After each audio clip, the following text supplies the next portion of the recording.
برشلونة عيارتي دين ويقولستين أفر بعض اللي يقصي قبتين مدريد يسكو فان والله يابا أفر قولك عيارتي كل ما تي لامين أياس دحلي دلي بدري أيو كياب عاونتي سي يا بدري عاونتي سعوري وحي مت عجائب بدري لحظة كنت سالت مرة عيارتي سوق له هربي كعاوي حتى تيدا ملودوسك سجع كدبيي marka lamin sidoo kale farmiin ba laba caawi cunkaas waa nin kale oo xariif ah lamin iminku xusku qoray hadii markuu dhalay ciyaaryahankii ugu horeeyay oo 25 gool ka dhaliya horyaalada ugu weyn Yurub shanta ah ka hor intaan u gaarin tumsaar sana jirka war qarniga 20 war qarniga hadda aan ku jirno laga soo tan 2001 ilaa alaan cunug saan u yar oo muluq ah oo 18 la jira oo tumsaar intaan noqon 25 gool horyaal ka dhaliya horyaalada ugu weyn Yurub marna ma dhicin ya waa ka weyn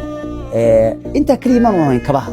kabaha waxa kale ku jirtay oo maanta gashtay ninka kan inuu gaaray 100 gool oo kul lahaanshaha dhalis iyo caawin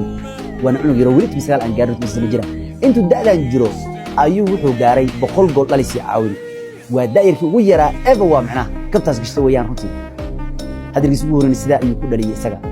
marka 49 gool iyo 52 caawin Lamine Yamal sidoo kale wuxuu noqday daayirkii ugu yaraa hadal ka dhaliya La Liga qarnigan aan ku jirno